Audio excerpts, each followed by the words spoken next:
হযরত সৈয়দনা ইব্রাহিম আলা নবিয়্যিনা ওয়া আলাইহিস সালাতু ওয়াত তাসলিম এবং হযরত ইসমাঈল আলাইহিস সালামের মাধ্যমে কাবা শরীফের যে পুনর্নির্মাণ করিয়েছিলেন, ভিতের উপরে যে আবার নতুন করে নির্মাণ করিয়েছিলেন, এটা এই গোল অংশটা সহকারে। অর্থাৎ এখন আমরা তো কাবা শরীফকে চার কোণা দেখি, তখন চার কোণার মতো ছিল না, এটা নামাজের মুসল্লার মতো এরকম ছিল। মনে করেন একদিক থেকে দেখলে এভাবে গেলে এরকম সামনে আবার কি আর্চ আছে, এরকম ছিল। পরবর্তীতে হাজার হাজার বছর পার হয়েছে, জীর্ণ শীর্ণ হয়েছে, সময়ে সময়ে এটার মেরামত হয়েছে। সর্বশেষ নবীজি মুহাম্মদুর রাসূলুল্লাহ সাল্লাল্লাহু আলাইহি ওয়াসাল্লামের আগমনের আগ দিয়ে কাফেররা সিদ্ধান্ত নিল, কুরাইশ, যে কাবা শরীফকে পুনর্নির্মাণ করা দরকার। এটা যে কোনো সময় ভেঙে পড়তে পারে, আল্লাহর ঘরকে নির্মাণ করা দরকার। এই নির্মাণের জন্য তারা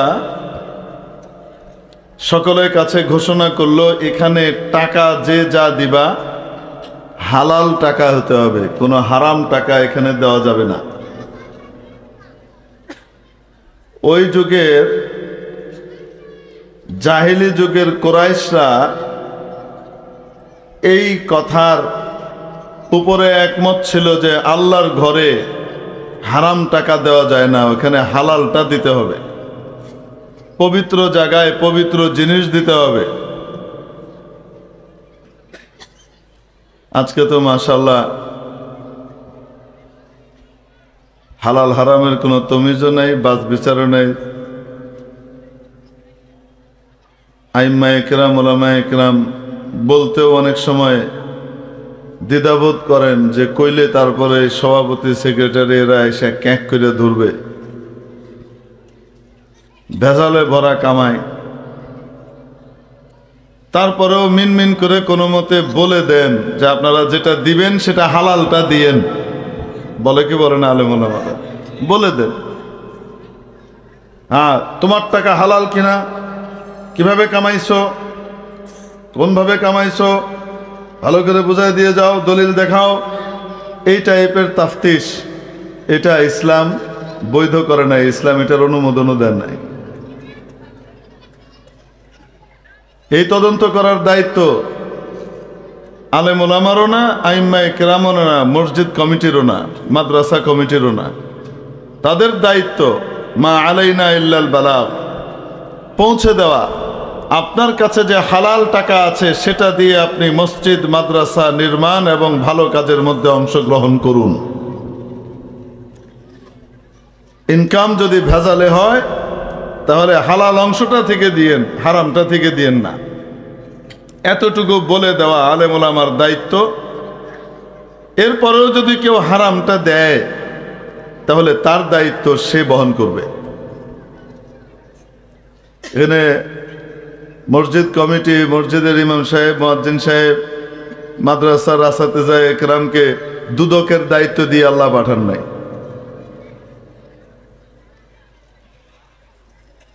মেরে মুহতারাম দোস্ত, তো কুরাইশরা এই কাবা শরীফ পুনরায় আবার নির্মাণ করা শুরু করলো। টাকা পয়সা যা জড়ো হলো তা দিয়ে নির্মাণ করতে গিয়ে দেখলো ফান্ডে টান পড়ছে। ফান্ডে কি পড়ছে? টান পড়ছে। কারণ আপনারা জানেন দুনিয়াতে হালাল কিন্তু কমই হয়, হারামের সংখ্যা বেশি হয়, হালালের সংখ্যা কম হয়। কিন্তু এই কমের মধ্যেই আল্লাহ বরকত দান করেন। আর হারামের সংখ্যা অনেক বেশি হলেও তার ভিতরে আল্লাহ বরকত দেন না। অনেক বেশি হলেও কিভাবে যেন ওইটা যেই দরে আইছে সেই দরে যায়। আপনাদের দেশে কুত্তা আছে না নাই? বলেন না কেন? বছরে কয়বার বাচ্চা দেয়? মোটামুটি 2 বার, তাই না? কমপক্ষে 1 বার। কমপক্ষে কয়বার দেয়? 1 বার দেয়। কয়টা হয় বাচ্চা? মিনিমাম 7টা 8টা, এর নিচে তো হয় না। তাহলে 2 বছরে কয়টা বাচ্চা হয়? 16-17টা বাচ্চা হয় কুকুরের, যদি বছরে একবার ধরি, এক মৌসুম ফসল দেয়। আর যদি কোন যে না হাইব্রিড জমি আলাদা বিশেষ ব্যাপার সেবার আছে, তাহলে কয়বার দেয়? 2বার দেয়। তাহলে তো কমপক্ষে 2 ডজন হয়ে যাবে, 30টার কাছাকাছি হয়ে যাবে, 2.5 ডজন 2 বছরে। কুত্তার ছাও। খালি উৎপাদনই উৎপাদন। কিন্তু বলেন তো দেখি, কোনো খরচ আছে? আরে কন্যা গেলে কুত্তার কোনো খরচ আছে? নাই। মাঝে মাঝে যদি মনে করেন বিয়ে শাদিতে খাসি বা গরুতে টান পড়ে গেছে, তাই চলো 2-4টা কুত্তা ধামাধাম জবাই করে খাওয়াই দিই, কখনো হয় না কিরম? কখনো হয় না। এত উৎপন্ন হয়, এত উৎপাদন, এত আয়, এত উন্নয়ন, যার কোনো কি নাই, খরচ নাই। তারপরে এই পরিমাণ উন্নয়ন দিয়ে, এই পরিমাণ উৎপাদন দিয়ে সারা দেশ তো কুকুর আর কুত্তাময় হয়ে যাওয়ার কথা। যেদিকে তাকাবেন কুত্তা কুত্তা কুত্তা কুত্তা, মানে কুত্তা আর কুত্তা। বাড়িতেও কুত্তা, ঘরেও কুত্তা, এক এক ঘরে 3-4টা করে জায়গা দিয়ে উঠানে জায়গা দিন যায় না। কুত্তার সংখ্যা তো এমন হওয়ার কথা ছিল, তাই না? ওই পরিমাণ আছে? নাই। কেন? আল্লাহ এটাকে কি বানাইছেন? হারাম, হালাল না হারাম? বরকত নাই। যেহেতু বরকত নাই, দেখবেন কোনোটা সাইকেলের তলায় গেছে, কোনোটা আবার নিজেদের ভিতরে কামড়া কামড়ি করে দুধ খাইতে দেয় না, ওইটারে খালি সাইডে ফেলায় ধুয়ে দিছে, আস্তে আস্তে ওইটা এমনি পোতায় গিয়ে গেছে গা। কোনোটা শিয়ালের ভোজনের অংশ হয়েছে। এক একটা এক একভাবে নাই গিয়া 8-10টার ভিতরে দেখা যায় যে গন্যা বাচ্চা 1টা বা 2টা টিকছে, আর নাই। এরকমই তো, যেই দরে আইছে সেই দরে গেছে। অপরদিকে বলেন তো দেখি, গরু হারাম না হালাল? হালাল। ফাজাআ বিইজলিন হানিয, শুধু হালাল না, নবীদের মেহমানদারির বিশেষ অংশ। যখন হযরত লূত আলা নবিয়িনা ওয়া আলাইহিস সালাতু ওয়াস সালামের কওমের কাছে রব্বুল আলামিন আযাবের ফেরেশতা পাঠালেন। আযাবের ফেরেশতারা লূত আলাইহিস সালামের কওমকে ধ্বংস করবার আগে, যাবার আগে সাইয়্যিদুনা ইব্রাহিম আলাইহিস সালামের সাথে দেখা করতে এসেছেন। কারণ তারা 2টা জিনিস নিয়ে আসছে, এক হলো একটা আযাব, আর আরেকটা হলো ইব্রাহিম আলাইহিস সালামের জন্য একটা সুসংবাদ। কয়টা? লূত আলাইহিস সালামের কওমের জন্য আযাব নিয়ে আসছে, নাফরমান কওমের জন্য। আলাইহিস সালাম বলেন, আমাকে সাথে করে নিয়ে আসমানের দিকে রওনা হয়ে গেলাম। যখন আমি দুনিয়ার নিকটতম আসমান যেটা, সেখানে গিয়ে পৌঁছলাম, প্রথম আসমান। ইস্তাফতাহা জিবরিল, জিবরিল আলাইহিস সালাম দরজা খুলতে বললেন। তাহলে বোঝা গেল আসমানেরও বিশাল ফটক আছে না নাই? আছে। চাইলেই কেউ উঠতে পারবে, নামতে পারবে তা না, বিশেষ দরজা আছে। আমি আপনি দেখি না, এমন এক অদ্ভুত আকাশ আল্লাহ বানিয়েছেন, কোনো ফাটল, কোনো চেরা কিছুই আমরা দেখতে পাই না, কিন্তু এর ভিতরেই অনেক কিছু আছে। জিবরিল আলাইহিস সালাম বললেন, দরজা খুলেন। জিজ্ঞেস করা হলো, মান? বললেন, আনা জিবরিল।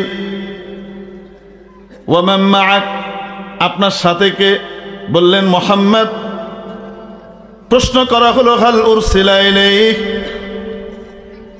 আসমানের যারা দায়িত্বশীল আছেন, যারা ফটক পাহারা দিচ্ছেন, তারা জিজ্ঞেস করলেন, মুহাম্মদকে আনবার জন্য কি পাঠানো হয়েছে নাকি? কারণ ইতিপূর্বে তো কোনো মানুষকে জীবিত উপরে নিয়ে আবার নিচে নামানো হবে, এটা তো ঘটে নাই। হ্যাঁ, জীবিত উঠানোর ঘটনা ঘটেছে, তাও কত হাজার বছর আগে, কয়েক হাজার বছর আগে, শত শত বছর আগে, কম করে হলো 500 বছর আগে। তার আগে, তার এই মাঝখানে তো কাউকে আর উপরে উঠানো হয় নাই। এই জন্য জিজ্ঞাসা তো করবেই, ওনাকে আনার জন্য কি পাঠানো হয়েছে? জিবরিল বললেন হ্যাঁ, ফাফুতিহা, সাথে সাথে দরজা খুলে দেওয়া হলো। রসুল পাক সাল্লাল্লাহু আলাইহি সাল্লামকে নিয়ে হযরত জিবরিল আলাইহিস সালাম যখন প্রথম আসমানে ঢুকলেন, তারা বলতে লাগলেন নি'মাল মাজিউ জা, বড় চমৎকার শুভাগমন, আপনি এসেছেন, আমরা ধন্য হয়েছি। আমরা বাংলায় যেভাবে বলি ভাবের অনুবাদ হয়, শব্দের অনুবাদ হয় না। একটা হলো অর্থ বলা, আর আরেকটা হলো মানা এবং ভাব বলা, তর্জমা আর শব্দার্থ, দুটার ভিতরে পার্থক্য আছে না নাই? আছে। শুভেচ্ছা স্বাগতম ভাবে এভাবে নবীজিকে বরণ করে নেওয়া হলো। এরপরে প্রথম আসমান দেখানো হচ্ছে, এই যে দেখেন এখানে এখানে এখানে সে নিতে নিতে একজন ব্যক্তির কাছে নিয়ে যাওয়া হলো।